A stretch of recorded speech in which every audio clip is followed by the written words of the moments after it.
Ma famille a dit que j'avais échoué, puis l'officier de mon frère m'a regardé et m'a dit « Madame le commandant des SEAL. Je m'appelle Alora Merritt. J'ai 43 ans. Autrefois, je commandais les ombres. Personne dans ma famille ne m'a jamais demandé où j'allais ou pourquoi je restais éloigné. Ils ont dit aux voisins que j'avais abandonné l'académie navale parce que je ne pouvais pas supporter la pression. Ils ont dit à des amis que j'avais déménagé à l'étranger pour me trouver, comme si j'étais une fille gâtée poursuivant ses rêves à travers des retraites de yoga. Ils ont même dit à la fiancée de mon petit frère que je travaillais dans un centre de bien-être côtier. Elle m'a demandé une fois si j'enseignais l'aromathérapie. J'ai souri et dit, quelque chose comme ça. Ce qu'ils n'ont dit à personne, ce qu'ils ne savaient pas dire, c'est que pendant 15 ans, j'ai servi en tant que commandant des SEAL de niveau noir, intégré dans des opérations non officielles sur 5 continents. J'ai transporté des corps à travers des inondations de moussons. J'ai désarmé des bombes sales avec des doigts tremblants à l'intérieur de tunnels qu'aucun satellite ne pouvait atteindre. Mais pour ma famille, j'étais celle qui avait échoué. Alors, quand je suis entré dans cette pièce, silencieusement, sans invitation, et que j'ai pris place au dernier rang de la cérémonie de promotion de mon frère dans la marine, personne n'a remarqué. Personne n'a prononcé mon nom. Je suis resté assise, immobile, non pas avec amertume, mais en observation. Et puis il est entré, le lieutenant Colton Sharp, en grand uniforme, la poitrine couverte de rubans, les mâchoires serrées comme de l'acier. Il s'est arrêté à mi-chemin de l'allée. Ses yeux ont balayé la salle, puis se sont fixés sur les miens. Je l'ai vu s'arrêter brusquement. Ses bottes ont frappé le sol comme un battement de cœur. Il a redressé sa colonne vertébrale, a levé la main pour un salut net et délibéré et a dit d'une voix pleine, « Mon commandant. Commandant des SEAL. » La salle est tombée dans le silence. Même mon père s'est figé. Toutes les têtes se sont tournées. Le souffle de ma mère s'est coupé. Mon frère a laissé tomber le programme qu'il tenait dans ses mains. Personne ne savait quoi faire de la vérité qui venait de déchirer un mensonge qu'ils avaient entretenu pendant des années. C'est à ce moment-là que tout s'est fissuré, non pas parce que j'avais besoin qu'ils me voient, mais parce que la vérité, une fois qu'elle respire, ne retourne pas dans sa boîte. Je n'avais pas prévu d'assister à la cérémonie. En fait, j'avais failli la manquer. L'invitation était arrivée tard, non signée. Miles, mon frère, m'avait envoyé un message seulement 2 jours plus tôt, ne fais pas de scène. Si tu viens, assieds-toi au fond. Je me suis dit que j'y allais par respect pour lui, mais au moment où j'ai mis le pied sur le campus, j'ai su que je m'engageais dans quelque chose de plus lourd que de la nostalgie. Les drapeaux, les tenues de cérémonie, les familles fières répétant la force avec laquelle elles allaient applaudir, c'était une salle construite pour les applaudissements, mais rien de tout cela n'était pour moi. J'ai donc trouvé une place au dernier rang, à côté d'une femme qui sentait le lilas et l'amidon. Elle m'a souri poliment, ne sachant pas qu'elle était assise à côté d'un fantôme classifié. Le discours a commencé. Mon père était l'un des invités d'honneur, l'amiral Merritt, à la retraite. Il a parlé d'héritage et de devoir. Il a mentionné Miles. Il s'est mentionné lui-même. Il a même mentionné la bourse Roth de mon cousin, mais pas une seule fois il n'a prononcé mon nom. Je n'ai rien ressenti. J'avais des années d'entraînement pour ce genre de silence. Mais ensuite est arrivé le moment où Colton Sharp, l'officier commandant de la nouvelle unité de Miles, est entré en retard. La porte s'est ouverte, la lumière a jailli. Il marchait vite, les yeux vifs, scrutant. Il m'a vu, et quand il a salué, ce n'était pas un murmure, c'était une balle à travers le tissu d'un mensonge. Je n'ai pas rendu le salut, j'ai juste hoché la tête, à peine, et à cette seconde, je suis devenu plus réel que je ne l'avais jamais été dans cette maison. Personne n'a bougé. La main de ma mère tremblait. Elle a laissé tomber son verre de champagne, qui a heurté le sol avec un son bien trop fragile pour une pièce bâtie sur la discipline. La mâchoire de mon père s'est serrée si fort que j'ai cru entendre une molaire se fissurer. Miles se tenait figé, une main encore levée à mi-applaudissement, l'autre agrippant le bord du podium qu'il n'avait pas encore atteint. Je n'ai pas souri. Je n'ai pas tressailli. J'ai juste fait un signe de tête contrôlé, délibéré. Pas une reconnaissance, pas un déni, juste un souffle à travers l'histoire. Et dans ce signe de tête, la salle a appris ce que signifiait porter la vérité comme une arme. Personne n'a dit un mot, pas pendant 15 secondes, peut-être 20, mais cela a semblé un sablier retourné sur le côté. Puis la cérémonie a repris son cours quinca. Sharp a descendu l'allée comme si de rien n'était, a pris sa place et a croisé les mains avec une précision militaire. L'aumônier s'est éclairci la gorge et a repris la prière. Les applaudissements ont repris, creux et inégaux. Mais la salle avait changé.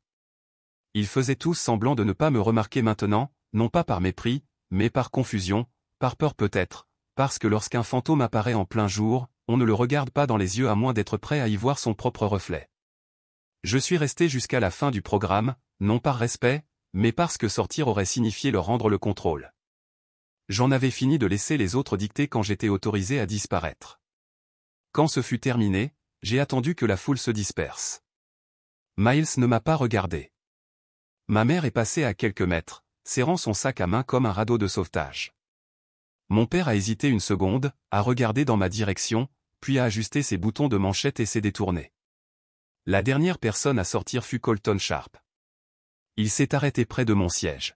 « Permission de parler, mon commandant ?» a-t-il demandé, à voix basse. J'ai hoché la tête. Il s'est penché. « Ils ne m'ont jamais dit votre nom de famille. » J'imagine qu'ils n'ont jamais voulu le faire. Il a hoché lentement la tête. Ils ont dit que quelqu'un avait sauvé toute notre unité à Coravon Ridge. Je pensais que c'était une histoire de fantôme. Maintenant, je sais mieux. Je n'étais jamais censé être une histoire, ai-je dit. Juste un silence. Il s'est redressé à nouveau. Le silence ne reste pas silencieux éternellement. Puis il s'est éloigné, ne laissant que l'écho du rang et d'une histoire inachevée. Je me suis éclipsé par la sortie latérale, pas d'adieu, pas de confrontation, juste le son des drapeaux dans le vent et mes propres pas claquant sur le pavé. Le temps d'arriver au terminal de bus, l'adrénaline avait déjà commencé à s'estomper. C'est là que la douleur a commencé, non pas dans mon corps, mais quelque part de plus profond, un espace que personne ne m'avait entraîné à défendre. Je me suis assise sur un banc en métal et j'ai sorti mon lecteur satellite sécurisé, un appareil modifié que je n'avais pas touché depuis des mois. Mes doigts ont bougé par instinct, l'allumant avec une série de pressions codées. L'écran s'est allumé. Un message clignotait en rouge, signal de données marquées. Coordonnées proches. Traçage initié. Mon estomac s'est noué. Il n'y a que deux raisons pour lesquelles ce système enverrait un signal rouge: quelqu'un a accédé à un dossier scellé de l'opération Daggerpoint, ou quelqu'un a essayé de l'effacer. Et ce quelqu'un était à proximité. J'ai fixé les mots tandis que la brise traversait le terminal. Une famille de l'autre côté du quai riait, se passant des frites, complètement inconsciente qu'à 3 rues de là, quelqu'un venait de toucher un dossier qui pourrait faire s'effondrer une décennie de secrets. J'ai refermé le lecteur et l'ai glissé sous mon manteau, je me suis levé lentement, j'ai vérifié s'il y avait des ombres derrière les panneaux de signalisation et les piliers de parking. On ne m'observait pas. Pas encore. Mais le silence que j'avais porté pendant des années, il venait de faire du bruit. Et le silence, une fois fissuré, ne fait que devenir plus fort. J'ai conduit pendant 6 heures sans m'arrêter, 2 stations-service, un dîner de distributeur automatique, pas de musique. Juste des pneus sur l'asphalte et une seule pensée résonnant plus fort que le moteur, ça a commencé. Les coordonnées du signal de données n'étaient pas exactes, mais le schéma était familier. Quelqu'un à l'intérieur du corridor de défense de l'Est avait remué les cendres de l'opération Daggerpoint. Cela signifiait que j'avais besoin d'yeux. Pas numérique, pas crypté et des yeux humains. Quelqu'un qui savait quoi chercher sous la surface, quelqu'un qui avait vu le feu. J'ai pris la route secondaire à travers Tolpin Hollow, où les panneaux étaient faits à la main et les boîtes aux lettres cabossées. Au bout d'un long chemin de gravier, un portail en bois se tenait de travers, à peine attaché à ses gonds. Le vent transportait une odeur de terre et de diesel. Samira Dow n'a jamais aimé les chevaux, mais elle a toujours eu des chèvres. Les chèvres ne mentent pas, disait-elle. Je me suis garé derrière un camion rouillé qui n'avait pas roulé depuis 2017. La lumière du Porsche a clignoté mais ne s'est pas éteinte. J'ai monté les marches lentement, mes bottes crissant sur la poussière, le poids de mon passé se déplaçant à chaque pas. La moustiquaire s'est ouverte avant que je ne frappe. Samira se tenait là en jean usé, un sweat à capuche des marines délavées, et pieds nus. Ses cheveux étaient attachés en un chignon bas, plus gris que la dernière fois que je l'avais vue. La cicatrice sous son œil gauche ne s'était pas estompée, le calme dans son regard non plus. « Eh bien, dit-elle, les bras croisés. Félicitations. Pourquoi ? Elle eut un rire sec. Pour être enfin revenue d'entre les morts. Je me doutais que tu referais surface quand quelqu'un s'en prendrait au mauvais ours. Mauvais ours, ai-je répété. Mauvais dossier. Elle a ouvert la porte plus grand. Entre avant que les chèvres ne commencent à juger. À l'intérieur, ça sentait la camomille et l'huile pour armes. Une pile de radios démontées encombrait la table de la cuisine. Le réfrigérateur bourdonnait comme s'il contenait des secrets. Elle nous a versé du thé sans demander. Personne ne demandait jamais dans notre métier. Soit tu en avais besoin, soit tu ne te pointais pas. Nous nous sommes assises l'une en face de l'autre. Elle n'a pas parlé tout de suite, elle m'a juste observé avec cette immobilité troublante qui la rendait parfaite pour la reconnaissance et terrible pour la conversation de salon. Finalement, elle a dit, daguerreoint. J'ai hoché la tête. Signalé. Marqué niveau rouge. La trace la plus proche venait de quelque part à l'intérieur des archives de la défense côtière du Nord. Elle a claqué la langue une fois, presque amusée. Laisse-moi deviner. Ce n'est pas toi qui l'as ouvert. Non. Ma famille ne saurait pas comment faire. Alors qui? J'ai hésité. Quelqu'un du coin, ai-je dit. Quelqu'un avec un accès. Elle s'est penchée en arrière. Tu penses que c'est une fuite interne? Je pense que c'est un compte à rebours. Elle a siroté son thé. Et quel est le délai? Je ne sais pas encore. Mais le dossier qui a été signalé était l'un des journaux bruts, coordonnées, communication, annulation tactique. Pas juste un résumé de mission. Cela a changé son expression. Quelqu'un essaie de déterrer, dit-elle, ou de s'assurer qu'il ne soit pas déterré par les mauvaises personnes. Nous sommes restés en silence un instant. Puis elle a demandé, tu en as parlé à quelqu'un? J'ai secoué la tête. Tu es la première. Même pas à ton frère. Non. Elle n'a pas dit, pourquoi pas. Elle le savait déjà. Dans notre monde, la confiance ne se brisait pas bruyamment, elle s'érodait en silence. Tu as le reste, a-t-elle demandé. J'ai fouillé dans mon manteau et j'ai fait glisser un petit disque dur à coque rigide sur la table. Samira l'a pris comme s'il pouvait mordre, l'a tourné entre ses doigts, a hoché la tête. Ça contient toujours les journaux complets? Les séquences de relais originales. Audio et thermique? Rédigées manuellement, pas par un algorithme. Tu verras la différence. Elle a sifflé doucement. Ils t'ont laissé garder ça? Ils ne savaient pas que je l'avais. Samira a gloussé. Mon Dieu, ça m'avait manqué de travailler avec toi. J'ai presque souri. Nous sommes restés éveillés les 2 heures suivantes à scanner des rapports de réseau et des nœuds VPN morts. Elle a signalé 2 autres signaux provenant d'adresses IP inconnues, l'un de Norfolk, l'autre redirigé de manière suspecte via un terminal de bibliothèque universitaire. Quelqu'un est en train de construire une histoire, dit-elle, ou d'en réécrire une. À 3 heures du matin, elle s'est finalement penchée en arrière et s'est étirée. Alors, quel est ton plan? D'abord, ai-je dit, on découvre qui d'autre est au courant. Et ensuite, s'ils veulent effacer daguerreoint, ils devront le faire en passant sur mon corps. Les yeux de Samira n'ont pas scié.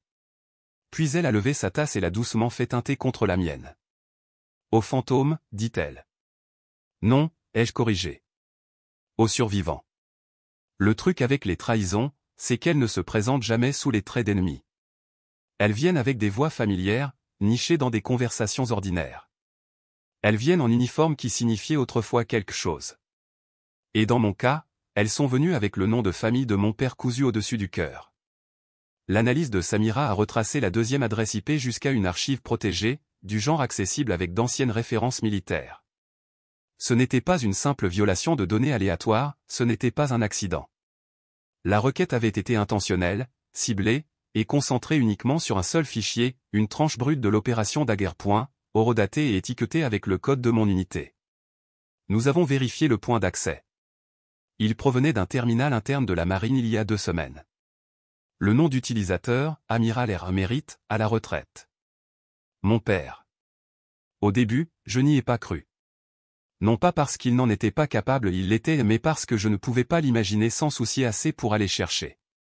Pendant la majeure partie de ma vie d'adulte, mon père m'a traité comme une histoire de fantôme que l'on ne veut pas raconter à table. J'étais la fille qui a quitté l'académie, celle qui a choisi le chaos plutôt que la conduite, l'erreur qu'il refusait de nommer dans les discours ou les bulletins familiaux. Alors, que faisait-il, à fouiller dans une mission si profondément enfouie dans l'ombre que la plupart des commandants actifs ne savaient même pas qu'elle avait eu lieu? Samira a essayé d'y aller doucement. Peut-être que ce n'était pas lui, a-t-elle suggéré. Ça aurait pu être quelqu'un utilisant ses anciens accès. Mais j'en avais assez vu pour savoir mieux. La trace incluait des métadonnées de localisation. La connexion provenait de son terminal personnel, de son bureau à domicile, celui qu'il gardait toujours fermé à clé, celui qui avait encore une plaque nominative sur la porte, centre de commandement, comme s'il était toujours en service actif. Je suis parti avant le lever du soleil, je n'ai pas dit à Samira où j'allais, j'ai juste dit, si je ne me manifeste pas avant 1400, libère la chaîne de secours. Elle n'a pas demandé pourquoi. Nous savions toutes les deux que parfois, l'ennemi le plus dangereux est celui qui a encore votre photo d'enfance sur son bureau. Je suis arrivé chez mes parents juste après 8 heures. La pelouse était parfaite, comme toujours. Le drapeau à l'extérieur flottait immobile. L'air sentait la citronnelle et les vieux regrets. J'ai sonné. Ma mère a ouvert. Son visage est devenu vide pendant une demi-seconde, puis s'est remodelé en un sourire, poli, contrôlé. 2 fois en une semaine, dit-elle. Ça pourrait être un record. Je n'ai pas répondu, j'ai juste demandé, il est là. Elle s'est écartée. Au bureau. Bien sûr. La porte était fermée. J'ai frappé une fois et je suis entré sans attendre. Mon père était assis à son bureau, faisant défiler les nouvelles sur une tablette. Il n'a pas levé les yeux. Avant que tu ne m'accuses de quoi que ce soit, dit-il, considère au moins la possibilité que je l'ai fait pour les bonnes raisons. Cela m'a arrêté. Tu savais que tu avais accédé au journal de Daguerre. Ai-je dit. Il a hoché la tête. Et que tu l'avais signalé. Pourquoi? Parce que, dit-il en posant la tablette, j'ai été approché par quelqu'un du comité de surveillance. Ils ont posé des questions sur mes enfants. Je ne voulais pas mentir. J'ai cligné des yeux. Alors tu as remis mon dossier opérationnel pour justifier mon existence? Non, dit-il. J'ai remis un fragment pour prouver que je n'avais pas échoué en tant que père. Cela a fait plus mal que ça n'aurait dû. Tu m'as effacé pendant 15 ans, ai-je dit. Maintenant tu veux le crédit pour une fille que tu as enterrée vivante. Sa mâchoire s'est crispée. Tu as choisi de disparaître. Tu as pris cette décision.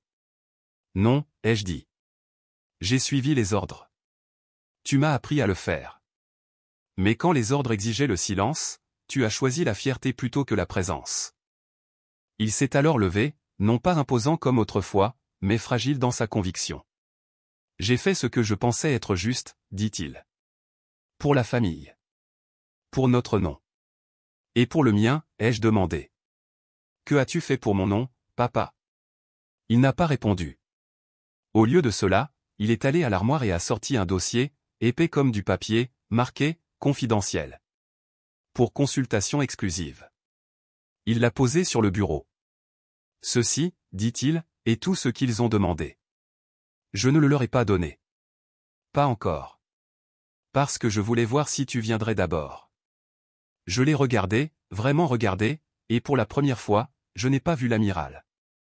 J'ai vu un homme s'accrochant à sa version de la vérité comme à un radeau de sauvetage, terrifié que la mienne puisse noyer la sienne. J'ai pris le dossier, je ne l'ai pas ouvert, je n'en avais pas besoin, car la fracture s'était déjà produite bien avant cela. C'était juste l'endroit où la lumière l'avait finalement frappé. J'étais assise en face de mon père dans le même fauteuil à dossier en cuir où l'on m'envoyait adolescente quand je disais la mauvaise chose ou que je ne la disais pas assez vite. La pièce n'avait pas changé, des citations encadrées, une vitrine de médailles, une photo de lui et de Miles à la cérémonie d'inauguration de la base navale, et à côté, une petite photo plus ancienne de moi à 17 ans, encore en jupe plissée, souriant encore comme si je ne savais pas mieux. Il s'est penché en avant, les doigts croisés sur son genou comme un homme se préparant à informer un supérieur. Tu as pris cette décision, dit-il. Ne prétends pas qu'elle t'a été enlevée. J'ai suivi les ordres, ai-je répondu. Non, dit-il. Tu as suivi le silence. Il y a une différence. Voilà, l'accusation, tacite mais tranchante. C'est toi qui es parti. C'est toi qui es devenu indicible. On m'a ordonné d'entrer au niveau noir, ai-je dit. Je n'ai pas eu mon mot à dire sur ce qui a été effacé. Il s'est levé, arpentant lentement la pièce. Tu as eu ton mot à dire sur la façon dont tu es parti. Tu as eu ton mot à dire sur ce que tu as dit à cette famille. Tu as fait le choix de te retirer.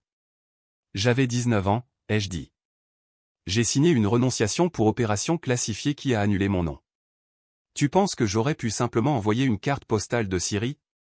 Il a cessé d'arpenter. Tu aurais pu nous faire confiance. J'ai ri, non pas amèrement, juste doucement. Tu faisais plus confiance à la marine qu'à ton propre sang, dit-il. Tu as choisi l'ombre plutôt que la structure, et maintenant tu es en colère que nous n'ayons pas brandi une bannière à ton retour. J'ai levé les yeux vers lui. Je n'avais pas besoin d'une bannière. J'avais besoin d'une chaise à la table. Les mots sont restés en suspens. Il ne s'est pas rassis. Au lieu de cela, il est allé à la bibliothèque et a sorti une petite clé USB, fine, à coque rouge. Il l'a retournée dans sa main comme si c'était un artefact. J'ai accédé à ton dossier parce que j'avais besoin de voir s'il y avait quelque chose qui valait la peine d'être défendu, dit-il. Il posait des questions. Je ne voulais pas défendre un mythe. Alors tu es devenu le mythe, ai-je dit. Le noble père essayant de comprendre ce qui a mal tourné avec sa fille. Il a croisé mon regard. Non, dit-il. Je suis devenu l'homme qui devait répondre d'un silence que je n'ai pas causé mais que je portais quand même. Celui-là a fait mouche. Je me suis levé lentement, je me suis dirigé vers la fenêtre. La cour était trop propre. Le monde extérieur ne correspondait pas au poids de ce qui se passait à l'intérieur. Je pensais, ai-je dit, pendant longtemps, que revenir ferait moins mal que de rester parti. Que peut-être le temps comblerait l'espace que j'avais laissé. Et est-ce que ça l'a fait, a-t-il demandé. Non, ai-je dit. Ça a juste rendu le silence plus fort. Derrière moi, j'ai entendu le léger cliquetis de la clé USB posée sur le bureau. Tu veux la vérité, dit-il. Tu n'as pas échoué. Tu nous as fait regarder l'échec en face. C'est pour ça que ça a fait mal. Je me suis retourné. Ce ne sont pas des excuses. Ce n'est pas censé en être. Alors qu'est-ce que c'est? Un fait, dit-il. Je me suis dirigé vers le bureau, j'ai pris la clé. L'as-tu envoyé? Non. Avais-tu l'intention de le faire? Il a hésité. Je voulais leur rappeler qui t'avait élevé. Et en faisant cela, tu as effacé qui je suis devenu. Nous nous sommes regardés, deux soldats aux extrémités opposées d'une guerre qu'aucun de nous n'avait déclarée. Je n'ai pas divulgué le journal brut, dit-il, comme si cela améliorait quoi que ce soit. Mais tu as donné des miettes de pain à quelqu'un. Il n'a pas nié. J'ai mis la clé dans ma poche.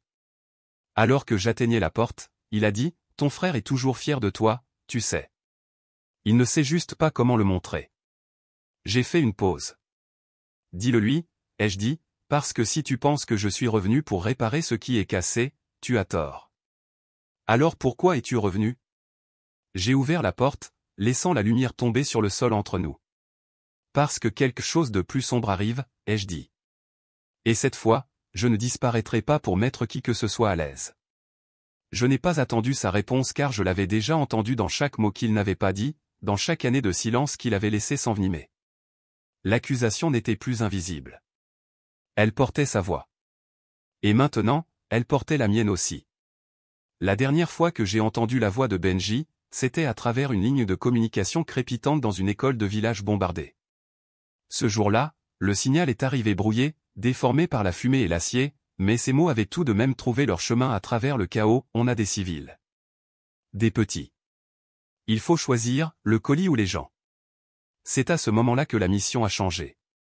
Officiellement, l'opération Daguerrepoint devait intercepter des transmissions cryptées d'un financier du marché noir coordonnant les mouvements d'insurgés dans 3 provinces. Nous avions 4 heures pour extraire un terminal et faire sauter la planque. Officieusement, il y avait 23 civils blessés dans le bâtiment d'un accent grave côté, des dommages collatéraux que personne n'avait prévus ou planifiés.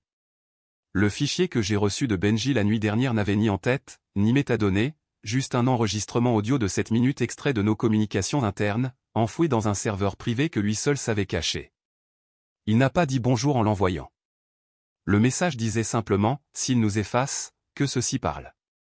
Je me suis assise dans ma chambre d'hôtel, les rideaux tirés, des écouteurs dans les oreilles, le volume bas. Le crépitement a retenti au début de l'enregistrement. J'ai entendu ma propre voix d'abord, plus claire que dans mon souvenir. Communication sécurisée active. Emplacement du colis confirmé. Présence civile dans le secteur adjacent. Répétez, adjacent. Estimation 23, enfants inclus. La voix de Benji a suivi, calme, contrôlé, on extrait ou on engage l'objectif. Puis le silence, 4 secondes complètes. C'était le vrai son du commandement, non pas aboyer des ordres, mais calculer des vies. Puis ma voix à nouveau, évacuer les civils d'abord.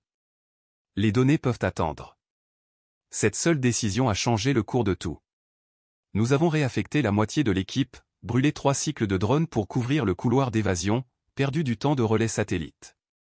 Le terminal a été effacé avant que nous puissions l'atteindre. Et dans le résumé de la mission, rien de tout cela n'a été inclus. Le rapport final disait, succès partiel. Communications irrécupérables. Infrastructure locale compromise. Aucune mention des 23 personnes que nous avons sauvées. Aucune note sur la fille blessée que Benji a portée sur son dos pendant 2 miles en saignant de la jambe. Aucune mention de Samira recevant des éclats d'obus dans la cuisse en dégageant une pièce d'angle parce que le médecin n'avait plus de morphine. Ils ont présenté notre hésitation comme un échec. Mais ce fichier, celui que Benji a envoyé, c'était la vérité avant les modifications. Je l'ai appelé dès que j'ai fini d'écouter. Il a répondu à la 4e sonnerie, sans salutation. « Tu respires encore ?» ai-je demandé. Ça dépend de qui demande. C'est à Laura. Une pause, puis un soupir. Je me doutais que tu appellerais, dit-il. Je pensais que tu ne passerais peut-être pas la porte d'entrée. J'ai failli ne pas y arriver, ai-je dit. Sharp a changé ça. Colton? Il a gloussé. Mince. Je ne pensais pas qu'il en était capable. J'ai besoin de savoir qui d'autre a cet audio. Personne. Je l'ai copié avant que le disque central ne soit brûlé. Je l'ai enfoui sous cette couche de protection dans un serveur fantôme enregistré au nom d'une ONG décédée au Burkina Faso. Est-ce traçable? Seulement si quelqu'un connaît ta vraie année de naissance et mon dernier groupe sanguin. Qui est au négatif, dit-il. Comme une fichue malédiction. J'ai laissé cela en suspens. Benji, ai-je demandé, pourquoi maintenant? Parce qu'ils sont en train de le réécrire, dit-il. Parce que tu as été repéré, et une fois que cela arrive, ils creusent. Et quand ils creusent, ils ne sortent pas seulement ton nom. Ils sortent les nôtres aussi. Je n'essaie pas d'être un martyr. Je sais, dit-il. Mais ils vont faire de toi une martyre de toute façon. Autant porter toute la vérité quand ils le feront. J'ai dégluti difficilement. Il y a une audience qui arrive, ai-je dit. Comité de surveillance. Éthique et conduite. Ils te peindront comme étant imprudente, a-t-il prévenu. Ils diront que tu as compromis l'opération par sentimentalisme. C'est ce que j'ai fait, ai-je dit. Et je le referai. Alors assure-toi qu'ils entendent ça. J'ai fermé les yeux. Ce couloir, cette fille, la fumée, la seconde où le silence signifiait la mort. Ce n'était pas du sentimentalisme. C'était de l'humanité. Et d'une manière ou d'une autre, c'était devenu la chose que personne ne voulait dans un uniforme. Merci, Benji, ai-je dit. Pourquoi? Pour te souvenir. Il a raccroché sans un mot, et je suis resté là, seul avec 7 minutes d'audio et 23 vies que personne n'a jamais notées. Parfois, le vrai métal est celui qu'ils oublient de forger.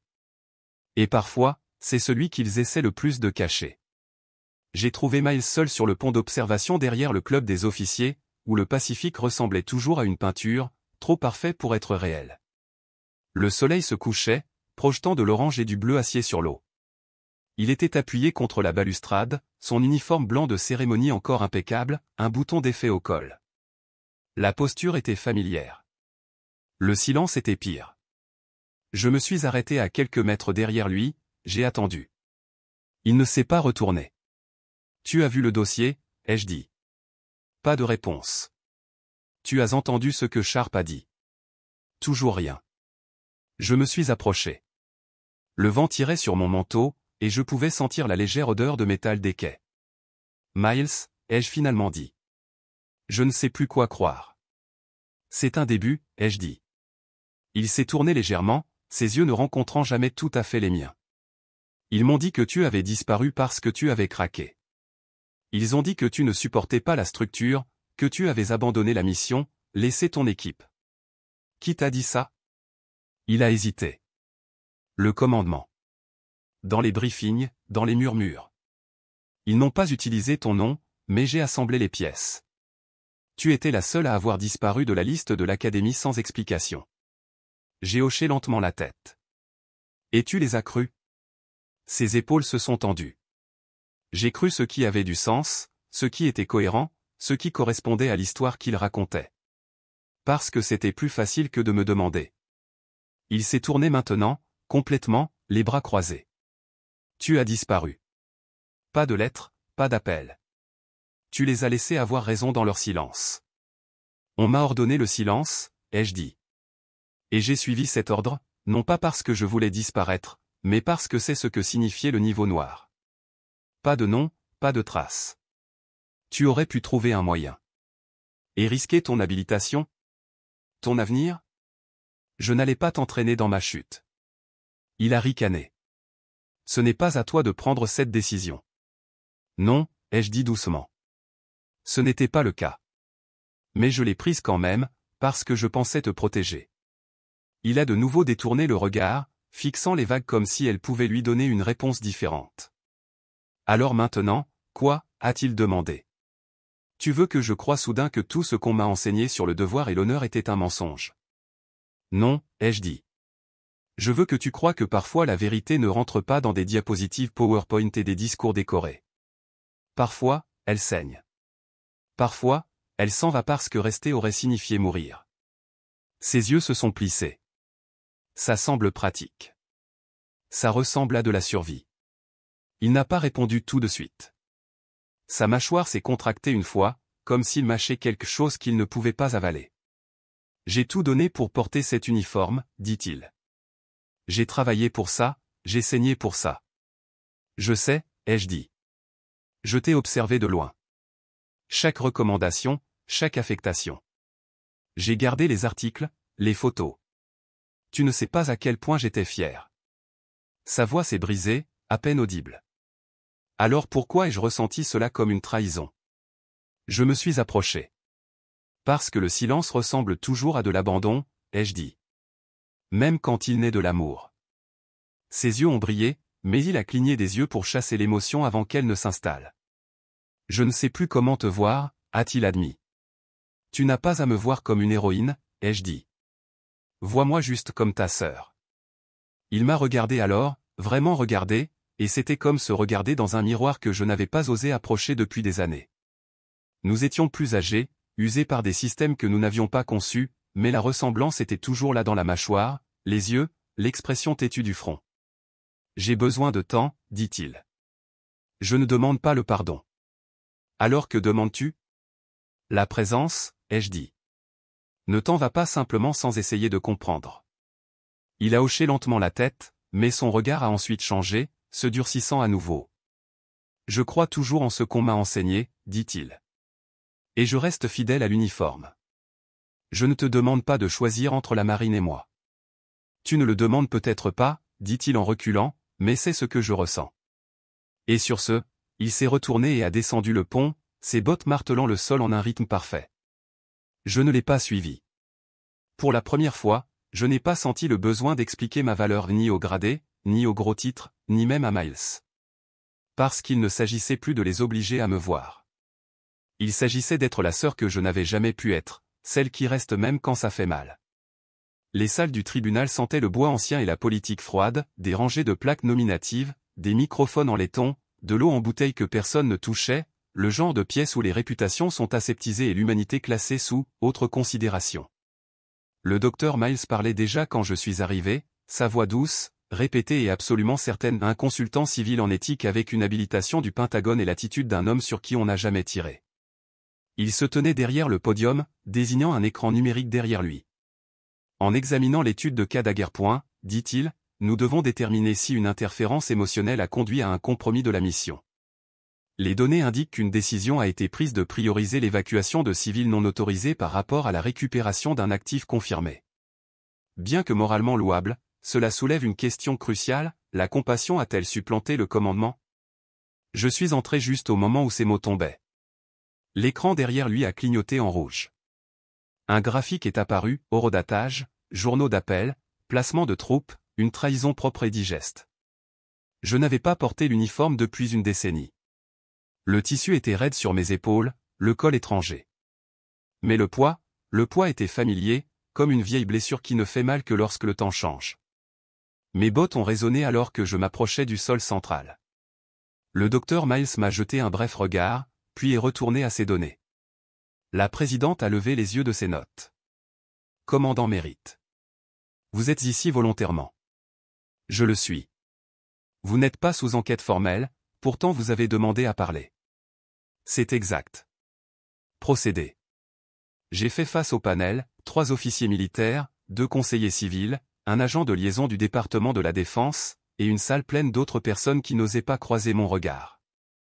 J'ai pris une profonde inspiration. Mon nom est commandant Alora Merritt. J'étais l'officier supérieur pendant l'opération Daggerpoint. J'ai mené une équipe de 6 personnes dans une zone chaude confirmée avec l'objectif d'intercepter des données cryptées d'un canal insurgé connu.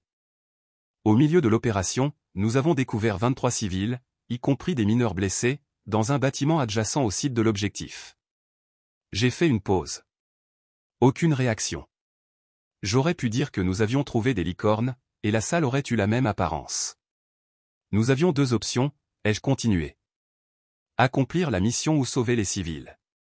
J'ai pris la décision de sauver les civils. Le docteur Miles s'est éclairci la gorge derrière moi. Je me suis légèrement tourné. Le docteur Miles vient de présenter une hypothèse selon laquelle la compassion a supplanté le commandement. Il n'a pas tort. C'est ce qui s'est passé. Des murmures ont agité la salle. Mais je contesterai l'implication, ai-je dit, que la compassion et le commandement sont mutuellement exclusifs, que choisir l'humanité est en quelque sorte un défaut de leadership. La présidente a haussé un sourcil. Commandant, le problème est le précédent. Si chaque chef de mission abandonne l'objectif pour un détour moral? Ce n'était pas un détour, ai-je dit, plus sèchement que je ne le voulais. C'était un recalcul basé sur des variables en temps réel, une partie standard du leadership sur le terrain. Les renseignements que nous avons reçus avant l'insertion étaient obsolètes. La planque était compromise. Les données cibles étaient corrompues.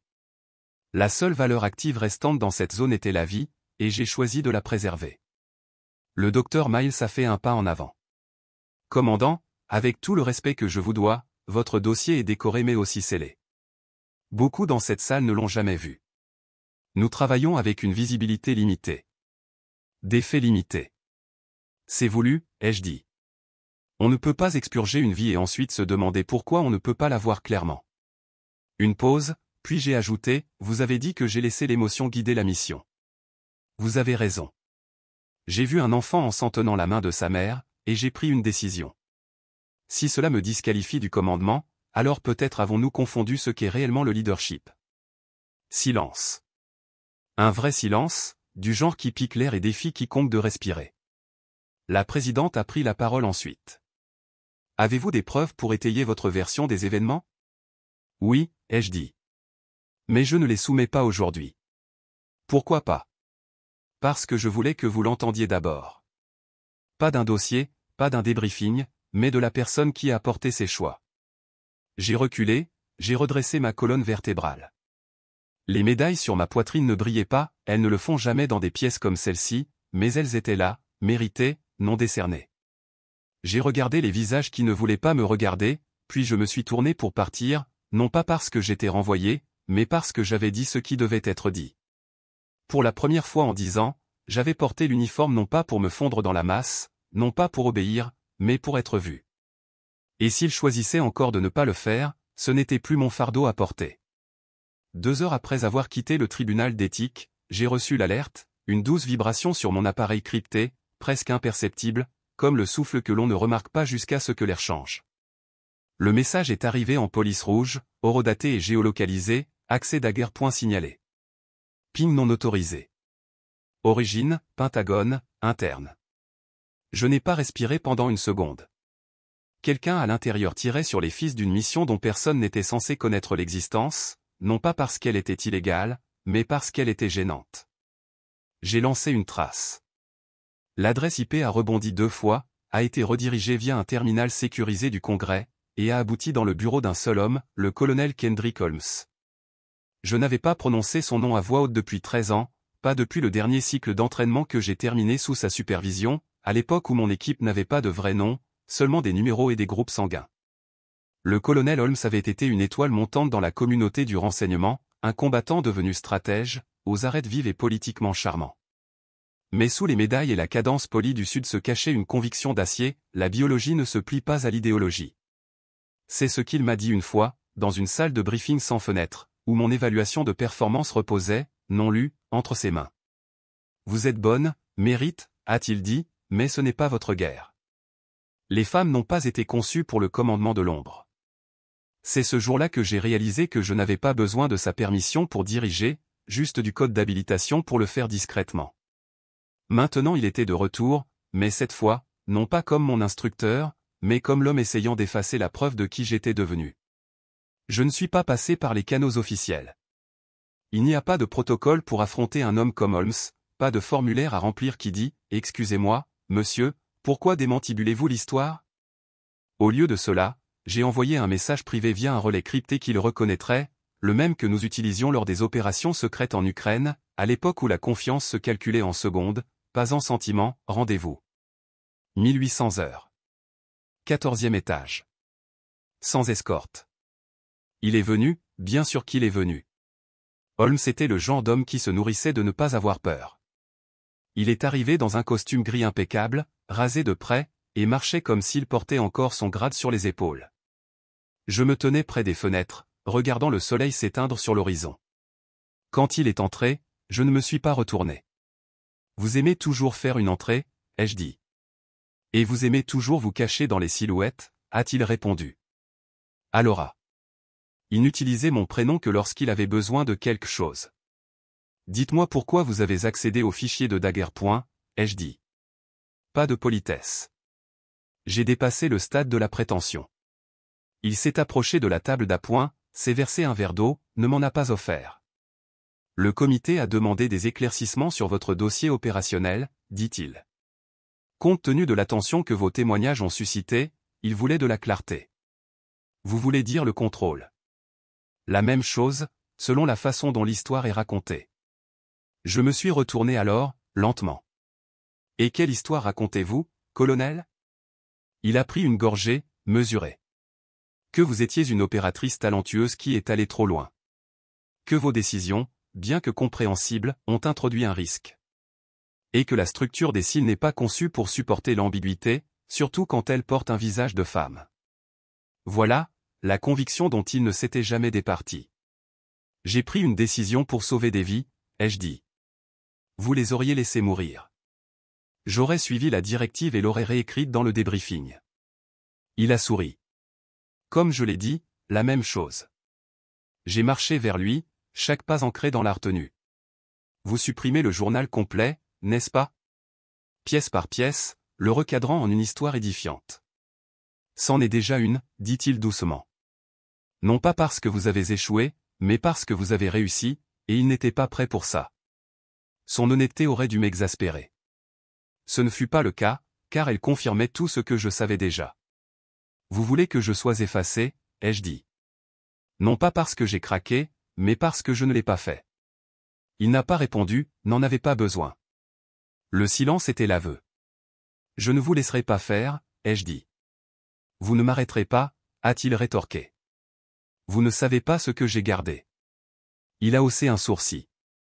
Attention, commandant. Vous commencez à paraître défiante. Je me suis penché, la voix basse. Non. Je sonne comme l'histoire. Et elle a l'habitude de raisonner plus longtemps que ce que les hommes comme vous prévoient. Il a fini son eau, a posé le verre avec un clic. Puis il s'est retourné et est sorti, et pour la première fois depuis des années, j'ai senti que la guerre n'était plus à l'étranger. Elle était ici, menée dans des dossiers et des notes de bas de page, dans la mémoire, dans le silence. Et j'en avais fini d'être silencieuse. Je n'ai pas attendu la permission. J'ai marché droit dans le couloir sécurisé du 12e étage de l'annexe des renseignements des forces armées, passant devant les scanners rétiniens, les bottes cirées et les regards vides, passant le fin voile de civilité qui recouvre les bâtiments construits pour enterrer la vérité.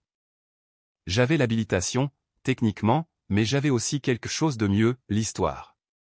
La porte de la salle 1206 était fermée mais pas verrouillée. Je l'ai poussée sans frapper. Le colonel Kendrick Holmes se tenait près de la fenêtre du fond, les mains jointes derrière le dos, regardant le flou gris de Washington à la mi-novembre. La pluie donnait à l'horizon l'air d'être en deuil. Il s'est tourné lentement en m'entendant, ni surpris, ni nerveux, juste patient. J'ai refermé la porte derrière moi. Pas de mots, pas de présentation. Il a désigné une chaise. Je ne l'ai pas prise. Nous nous faisions face à travers le sol poli comme des reliques de camps opposés de la même guerre. Vous marchez toujours comme si le combat n'était pas terminé, dit-il. J'ai croisé son regard. Parce qu'il ne l'est pas, il a hoché la tête. Non, je suppose que non. J'ai sorti un mince dossier de la poche de mon manteau, des journaux imprimés, horodatés, ceux qui montraient exactement quand son identifiant avait accédé aux données brutes de Daguerrepoint. Je l'ai fait glisser sur son bureau. Vous voulez réécrire le passé, ai-je dit. Parlons de ce qui est en jeu, il n'a pas baissé les yeux, a juste gardé son regard sur moi. Vous rendez cela personnel, dit-il. Ça ne l'est pas, vous avez accédé à des dossiers scellés pour remodeler un récit autour de moi, ai-je répondu. Ça semble personnel. J'ai fait ce qu'on m'a demandé de faire. Par qui? Par le système que vous avez autrefois servi. J'ai laissé cela en suspens assez longtemps pour qu'il réalise que je n'allais pas céder la première. Il a finalement fait un pas en avant, a pris le dossier, l'a ouvert sans lire, l'a refermé. Vous avez fait un choix, mérite, dit-il. À l'époque. Vous avez dévié de l'objectif. Vous avez laissé vos émotions dicter votre commandement. Et cela a coûté la mission. Ça a sauvé des vies. Ce n'était pas la mission. C'est devenu la mission, ai-je dit. Il a plissé les yeux. C'est là, dit-il, que nous différons. Pour moi, l'héroïsme, c'est d'accomplir l'objectif. On ne redéfinit pas le devoir à chaque fois que le vent tourne. Pour moi, ai-je dit calmement, l'héroïsme, c'est de savoir quand l'objectif est mauvais. Sa voix a baissé d'un ton, toujours calme, toujours certaine. Vous n'avez pas été formé pour improviser la moralité. Non, ai-je dit. J'ai été formé pour servir. Et je l'ai fait. En silence, sans médaille, sans parade. J'ai obéi jusqu'à ce que l'obéissance signifie devenir quelque chose avec lequel je ne pouvais pas vivre. Il a pris une lente inspiration, s'est dirigé vers son bureau, a posé le dossier. Je ne doute pas de vos intentions, dit-il. Mais dans notre métier, les intentions ne protègent pas des conséquences. Vous avez rompu le protocole. Et je le referai, ai-je dit. Ses yeux ont brillé, juste une seconde. Même en sachant que cela vous coûterait la reconnaissance? Votre dossier? Votre réputation? Oui. Alors vous n'êtes pas une soldate, dit-il. Vous êtes un symbole. Et peut-être que c'est exactement ce dont ils ont besoin maintenant. Nous sommes restés en silence, non par respect, mais pour un règlement de compte. Finalement, il s'est dirigé vers le tiroir latéral, a sorti un petit appareil, un disque sécurisé, l'a posé sur le bureau entre nous. Je vais vous poser une question, dit-il, et je veux une vraie réponse. Allez-y, si j'efface ceci, si je supprime chaque ligne de code qui lie votre nom à cette mission sans blâme, sans gloire, juste l'effacement, me combattrez-vous? J'ai regardé le disque, puis lui. Je ne vous combattrai pas, ai-je dit. Je vous survivrai. Il a hoché la tête une fois, non pas en concession, mais en reconnaissance. Vous avez toujours été implacable. Non, ai-je dit. J'ai été oublié. Cela rend une personne dangereuse d'une manière que l'on n'apprend jamais à l'entraînement. Il a fait glisser le disque vers son côté du bureau. Vous n'auriez pas dû venir ici, dit-il. Vous n'auriez pas dû sous-estimer qui j'étais devenu. Un autre silence. Puis je me suis retourné et je suis sorti. Pas de salut, pas de menace finale, parce que nous savions tous les deux que la vraie guerre avait déjà commencé, non pas sur les champs de bataille, mais dans les archives, dans les murmures. Et s'il voulait m'effacer, il devrait effacer tout ce que j'avais jamais sauvé. Samira n'a pas appelé. Elle n'en avait pas besoin. Le message est arrivé via notre canal de sécurité partagé, un ancien protocole d'urgence que nous avions autrefois utilisé pour réacheminer des largages de ravitaillement lors d'une extraction dans une tempête de sable dans le nord du Mali. C'était brutal, codé, et dans un jargon que seuls nous deux nous rappelions encore, retiré, effet immédiat. Unité réaffectée.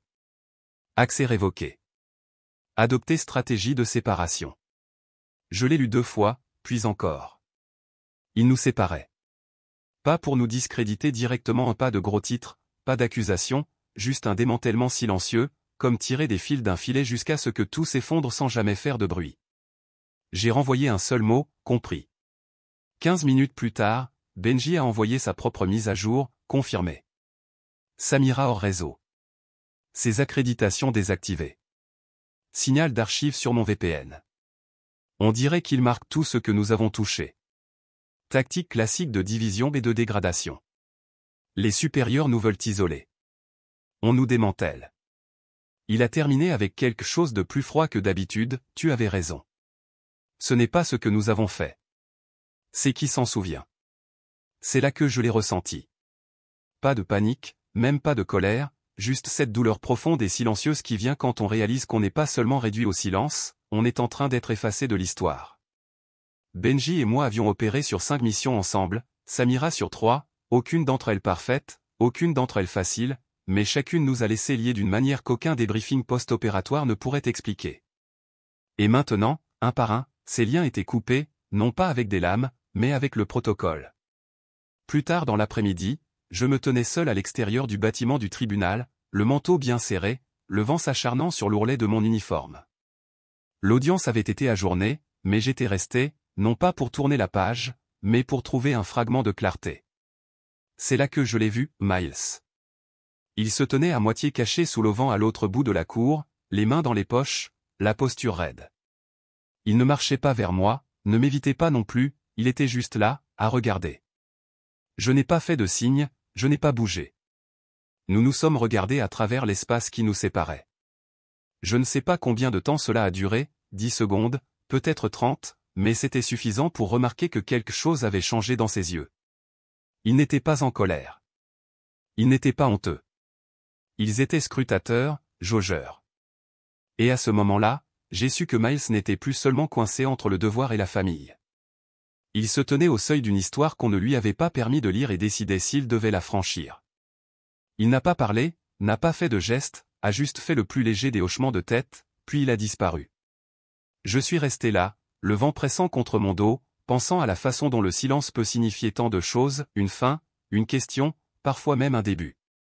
De retour à l'hôtel, j'ai allumé ma tablette sécurisée. Les journaux internes avaient été mis à jour. J'avais de nouveau été signalé. Pas pour une infraction, pas pour une violation. Cette fois, il était écrit « Sujet mérite ». Statut, sous examen informel. Recommandation, observer, contenir, retarder. Contenir. Comme si j'étais une contagion. L'ironie ne m'a pas échappé. J'avais passé 15 ans en confinement, par choix, par serment, par nécessité. Maintenant, il voulait me reconfiner, non pas pour ce que j'avais fait, mais pour ce que je pourrais encore choisir de faire. J'ai fermé le dossier, j'ai laissé la pièce devenir silencieuse. Samira, Benji, Miles, tous pris dans la tempête, mais aucun d'eux ne reculait. Pas encore. Nous étions toujours liés, toujours en train de regarder, toujours détenant quelque chose de plus grand que des ordres, la mémoire. La vérité n'avait jamais été une question de prouver quelque chose. Il s'était toujours agi de s'assurer que les personnes qui vivaient dans les marges des dossiers expurgés ne soient pas effacées 2 fois, ni par les balles, ni par la politique, ni par le silence. Je n'ai pas dormi cette nuit-là.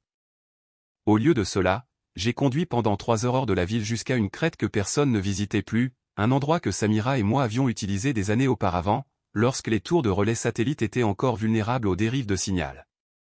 Le vent était brutal là-haut, du genre qui ne pousse pas, il dépouille, il arrache ce qui reste de votre silence.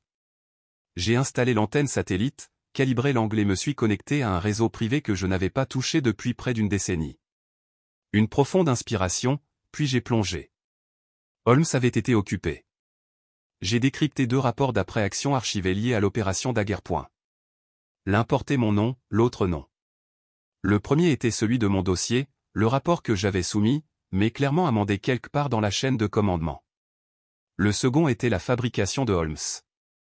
Il y avait modifié les décisions tactiques, réaligné les horodatages et même créé de fausses divergences entre les mouvements de l'équipe. Il avait écrit l'histoire de manière à me présenter comme l'erreur, un commandant rebelle trop sentimental pour exécuter. Mais le détail le plus accablant n'était pas dans les mots, il était dans les métadonnées. Le fichier avait été antidaté de 16 heures. Ce décalage temporel correspondait à la fenêtre entre le moment où nous avions sorti ces civils et celui où nous avions perdu une unité de SEAL à cause d'un soutien aérien retardé. Une tragédie, oui, mais que Holmes avait présenté comme ma faute.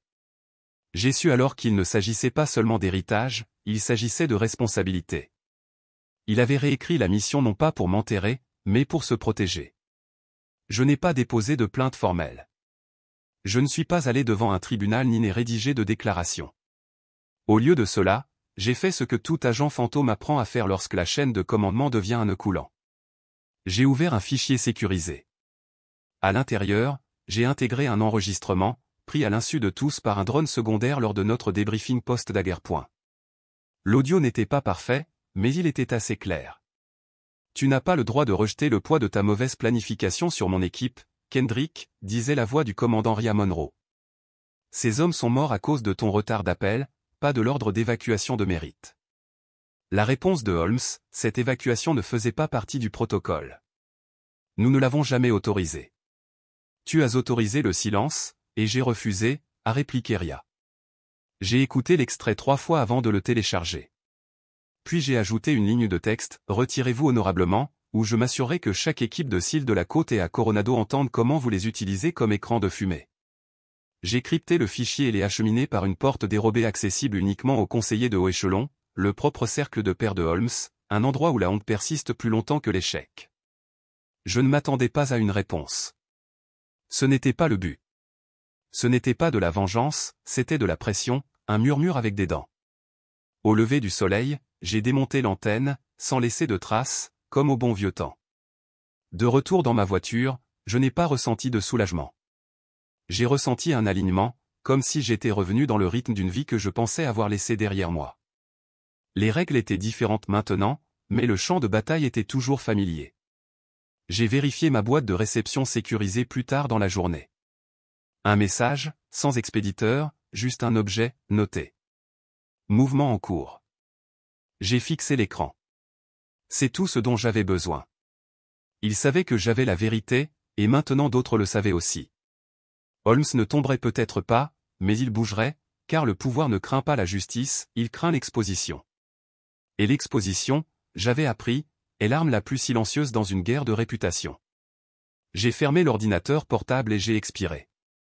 Pas de gros titres, pas d'applaudissements, juste la douce satisfaction d'un mensonge qui se défait, fil par fil. Et quelque part sous le bruit, je pouvais sentir la marée tourner. Pas fort, pas vite, mais assez. Ils ont convoqué une session d'urgence, habilitation de sécurité requise, des noms de haut niveau, des uniformes avec des étoiles d'argent, des yeux qui pesaient l'histoire comme de la monnaie. J'étais là, non invité mais pas désarmé. Mes dossiers, ma vérité, mon silence. Puis les portes se sont ouvertes, et Miles est entré, encore dans son uniforme blanc de cadet, encore avec cette tension sur le front, comme s'il n'avait pas entièrement choisi de quel côté de la ligne se tenir. Il s'est éclairci la gorge, s'avançant vers le panel. Je demande la permission de soumettre du matériel pour l'examen du comité, a-t-il dit. Des murmures ont suivi. Un général avait l'air agacé, un autre curieux. Permission accordée. Miles a inséré une clé USB dans le terminal sécurisé. L'écran a clignoté, puis s'est rempli d'une vidéo granuleuse, horodatée d'il y a 10 ans. Je l'ai senti avant de le voir, cette voix, le capitaine mérite à dévier la route de la mission pour évacuer les civils blessés. Elle a pris la responsabilité de la déviation, mais je dois consigner ceci, son jugement a sauvé des vies. C'était Rhea Monroe, mon mentor, la femme que Holmes avait enterrée sous la paperasse et les transferts, la seule personne qui n'avait jamais cessé de croire en moi, même quand elle a disparu des radars. Et la voilà, toujours vivante dans les archives. Miles n'a pas parlé immédiatement après la fin de la vidéo. Il a juste regardé autour de la pièce, puis vers moi. J'ai cru ce que j'ai lu, a-t-il commencé, ce qu'ils m'ont dit. Qu'elle a désobéi aux ordres. Qu'elle a mis son unité en danger. Qu'elle a échoué. Il s'est tourné vers le comité. Mais les dossiers peuvent être falsifiés, et la vérité ne disparaît pas. Les gens arrêtent simplement de la chercher. Il a fait une pause, a dégluti difficilement. Je n'ai plus confiance en la version des événements qui m'a été donnée. J'ai confiance en la femme que j'ai vue grandir en réparant des moteurs cassés à main nue, qui s'assurait que je ne manque jamais un déjeuner à l'école même après 3 déploiements consécutifs. J'ai confiance en Mérite. Ma gorge s'est serrée. Il m'a de nouveau regardé. Je choisis de croire en la personne que j'appelais autrefois ma sœur. Et juste comme ça, je n'étais plus seul. Le silence dans la pièce s'est fissuré. Puis est venue la voix suivante, douce, égale, délibérée. Samira Dao s'est avancée, sans un signe, sans grade, juste de la présence. Elle avait trouvé son chemin. Personne n'a demandé comment. Elle a toujours eu un moyen. Je n'ai plus accès au système, dit-elle, mais la mémoire n'a pas besoin d'accréditation. Elle a posé une main sur sa poitrine, non pas de façon dramatique, juste honnête. Nous étions déployés dans le secteur 9, à 8 km de la zone d'extraction. Les renseignements disaient que le bâtiment était vide. Ce n'était pas le cas. J'ai vu cela dans ses yeux. Elle était de nouveau là, dans les décombres, sous le feu. Il y avait 12 enfants piégés sous terre. Pas de nourriture. L'un d'eux ne pouvait pas marcher. Alora a pris la décision de ne pas abandonner, de ne pas escalader, mais de tenir. Nous avons tenu ce bâtiment pendant 2 frappes aériennes. L'une d'elles a manqué de moins de 20 mètres. Elle s'est tournée vers le conseil, vers Holmes. Et personne n'est jamais venu nous relever. Elle a regardé autour d'elle. Vous voulez parler d'échec? Très bien. Appelez ça un échec. Mais si c'est ce que c'était, alors j'espère échouer comme ça 1000 fois de plus. Quelqu'un a bougé sur son siège. Un stylo est tombé. Personne n'a bougé pour le ramasser. Elle a reculé. Pas d'applaudissements, pas de hochement de tête, juste une salle pleine de gens essayant de se souvenir comment respirer. Je me suis avancé sans un mot, sans discours préparé, sans défense, juste une mallette noire dans mes mains, une qui m'avait suivi à travers les continents mais n'avait jamais été ouverte en public. Je l'ai posée sur la table, j'ai ouvert les loquets. À l'intérieur, les journaux non coupés. Daguerrepoint, du préau au posto. Chaque voix, chaque ligne de code, chaque arbre de décision diverge, chaque déviation enregistrée non pas comme un défi, mais comme une adaptation, une nécessité tactique. Je ne l'ai pas expliqué. Je n'en avais pas besoin. J'ai tendu la main, j'ai sorti la transcription alpha jetée, je l'ai insérée dans le système. Les haut-parleurs ont diffusé une ligne, ici le commandant Mérite. Présence civile confirmée. Redirection de la zone d'extraction vers la grille 7. La mission se poursuit sous le protocole de contingence Zeta. Et puis ma voix à nouveau, répétée, la mission se poursuit. Aucun actif compromis. Vie civile priorisée. Approbation non reçue. Je procède quand même. Ce moment, brut et irrévocable, est resté en suspens dans la pièce. J'ai reculé, j'ai laissé les données parler, j'ai laissé la vérité porter le poids du silence. Le comité est resté assis là. Personne n'a objecté. Personne n'a bougé pour couper la transmission. Parce que pour la première fois en une décennie, il ne regardait pas une fabrication. Il regardait ce qui s'était vraiment passé. Et moi, j'ai finalement cessé d'avoir besoin qu'il me croie parce que j'avais déjà commencé à me croire à nouveau. Cela n'est pas venu avec des gros titres ou des saluts, pas de médailles épinglées sur des podiums, pas de général démissionnant avec des discours d'excuses. C'est venu sous la forme d'une directive interne de 6 pages, déclassifiée juste assez pour signifier quelque chose mais pas assez pour que les nouvelles du soir s'en emparent. Suite aux récentes révélations, disait-elle, un comité sera créé pour réévaluer les opérations secrètes menées par des officiers féminins au cours des 2 dernières décennies. La priorité sera donnée aux missions impliquant des rapports de lanceurs d'alerte ou des déviations de commandement jugées justifiées par la suite. Dans un autre document, le langage était plus froid, plus tranchant.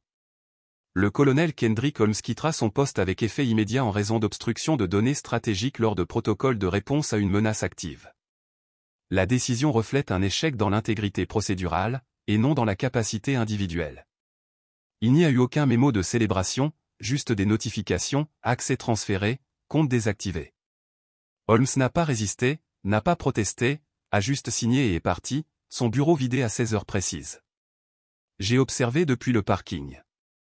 Il a marché seul jusqu'à sa voiture, la tête haute, les pas nets, le même homme qui m'avait dit un jour que les femmes dans les opérations spéciales étaient un handicap, maintenant renvoyé non pas à cause d'un scandale, mais parce que les données mêmes qu'il avait tenté de supprimer avaient refusé de mourir en silence. Ils ne l'ont pas renvoyé pour misogynie ni même pour lâcheté. Ils l'ont laissé partir parce que la vérité pesait finalement plus lourd que la tradition.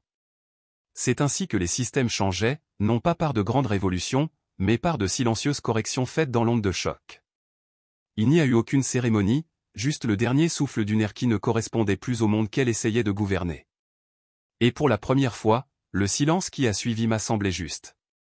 2 semaines plus tard, j'ai reçu la lettre, une invitation formelle, enveloppe blanche, un signe doré sur le rabat, mon nom complet sur le devant, pas un code, pas un indicatif d'appel, capitaine à Laura Mérite. Je l'ai tenu pendant 1 minute entière avant de l'ouvrir. À l'intérieur, une demande d'assister à la cérémonie annuelle de remise des distinctions internes. La dernière fois que j'avais été invité, c'était il y a 14 ans. Cette fois-là, l'invitation avait été annulée avant que je puisse répondre. Mais maintenant, il ne me rappelait pas pour héroïsme, il me rappelait pour mon intégrité. J'ai hésité à y aller, j'y ai pensé pendant des jours. Mais ensuite, Miles a appelé. Sa voix était calme. « Tu n'es pas obligé de venir », a-t-il dit. Mais moi, j'y serai. Parce que cette fois, je veux être du bon côté de l'histoire. Alors j'y suis allé. Pas d'uniforme de cérémonie. Je portais un blazer civil, bleu marine, avec une seule épinglette, l'insigne de mon ancienne unité. La salle était pleine, non pas de presse ou de politiciens, juste de gens qui s'étaient battus, de gens qui avaient survécu, de gens qui connaissaient le coup du silence. Quand mon nom a été appelé, je me suis avancé lentement. Il n'y a pas eu d'applaudissements, seulement de l'attention. Au podium m'attendait Miles. Il n'a pas lu le script? Il n'a pas mentionné daguerreotype ou les enquêtes ou les corrections. Il tenait la médaille dans ses 2 mains, la regardant comme si elle pesait plus qu'elle ne le devrait. Puis il m'a regardé. Je pensais que l'honneur venait des ordres, a-t-il dit, de faire exactement ce qu'on vous dit, exactement quand on vous le dit. Il a fait une pause. Mais j'ai vu quelqu'un risquer toute sa carrière, sa réputation, sa famille parce qu'elle a choisi de protéger des vies qui ne parlaient même pas sa langue. Et je ne l'ai pas compris à l'époque. Je l'ai jugé. Il s'est tourné pour me faire face complètement. Je ne dis pas cela en tant que soldat. Je le dis en tant que frère. Il a placé la médaille dans ma main. J'aurais dû te voir plus tôt. Aucun applaudissement n'a suivi, juste une reconnaissance silencieuse, non pas du grade, non pas de la rédemption, mais de quelque chose de bien plus ancien, quelque chose comme la vérité, quelque chose comme rentrer à la maison. Elle se tenait au fond, juste à l'entrée. La cérémonie était terminée.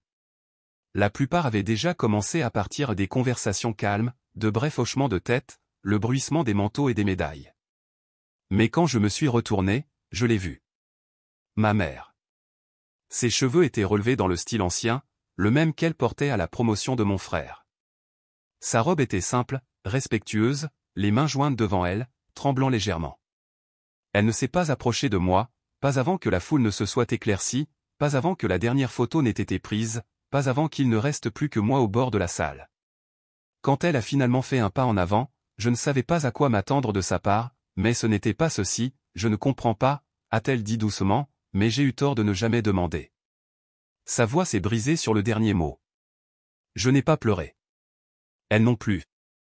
Il n'y a pas eu de grands gestes, pas de longues étreintes, seulement des mains qui se sont tendues, sa main puis la mienne. Et quand elles se sont rencontrées, quelque chose d'ancien en moi, quelque chose de noué pendant des années, s'est relâché. Je ne lui ai pas pardonné. Je n'en avais pas besoin. Il ne s'agissait pas de pardon. Il s'agissait de recommencer. Et parfois, c'est tout ce dont on a besoin. Plus tard cette semaine-là, je suis retourné à la base, non pas pour une interview, non pas pour un briefing. Je suis allé au mur. Il se dressait silencieusement à côté des réfectoires, ombragé par un arbre solitaire, à peine remarqué par ceux qui passaient. Mais je savais où se trouvait chaque nom, chaque ligne gravée. Pas de photographie, juste des lettres, des dates, des grades. Certains noms étaient réels, d'autres noms des noms fantômes, des noms de couverture. Mais chacun signifiait que quelqu'un avait vécu, quelqu'un s'était battu, quelqu'un avait fait un choix et en avait payé le prix. J'ai apporté une seule fleur, pas de bouquet, juste une, et un bout de papier plié une fois, glissé sous la tige. J'ai murmuré leur nom, pas à voix haute, mais en moi. Puis j'ai placé la fleur au pied du mur, à côté de la ligne qui listait l'opération Daguerrepoint, et avec elle ma note, nous n'avons pas besoin de vos visages pour nous souvenir de vous. Mais ne nous laissez jamais oublier pourquoi vous avez choisi de rester. C'était la vraie victoire. Pas les gros titres, pas les médailles, mais la mémoire loyale, silencieuse, indéniable. Le jour de la cérémonie de réouverture de l'académie est arrivé, lumineux et doré. Je me tenais au bord du quadrilatère, là où les ombres étaient longues et douces. Le vent se déplaçait doucement à travers les bannières, bleues, argent, marine, les mêmes couleurs que j'avais autrefois portées en silence. Mais pas aujourd'hui. Aujourd'hui, je me suis avancé. La lumière du soleil a frappé mes épaules. Je ne portais pas d'insigne. Je n'en avais pas besoin. Derrière moi, les gens ont commencé à se rassembler, de jeunes cadets, des civils, des instructeurs, et ceux que je pensais ne jamais revoir. Certains d'entre eux avaient douté de moi, certains étaient restés silencieux, mais maintenant ils se tenaient immobiles, non pas avec des armes, non pas avec des applaudissements, mais avec conscience, avec reconnaissance. Personne ne m'a demandé qui j'étais. Ils n'en avaient pas besoin. J'avais cessé de le prouver au moment où j'ai choisi de parler, non pas pour être vu, mais pour être entendu. Et alors que je marchais vers le pupitre, je n'ai rien ressenti de grandiose, juste la paix, juste la libération, juste assez. Avant de nous dire au revoir, j'ai juste une question. D'où nous regardez-vous? Est-ce un matin tranquille et vous venez de vous verser votre première tasse de café, ou une nuit tardive où des histoires comme celle-ci vous tiennent compagnie? Dites-le nous dans les commentaires. Res. Nous lisons chacun d'entre eux avec gratitude. Et si cette histoire a touché quelque chose en vous, si elle vous a fait faire une pause ou vous a aidé à vous souvenir de quelqu'un que vous étiez autrefois, veuillez envisager de vous abonner à la chaîne, non seulement pour entendre d'autres histoires comme celle-ci, mais pour faire partie d'une communauté qui croit encore en la gentillesse, en la guérison et aux secondes chances. Merci d'avoir passé votre temps avec nous aujourd'hui. Où que vous soyez, j'espère que vous emporterez cette histoire avec vous et que vous vous souviendrez, parfois le miracle ne frappe pas à votre porte, il attend tranquillement que vous soyez prêt à ouvrir votre cœur. Prenez soin de vous, et on se retrouve dans la prochaine.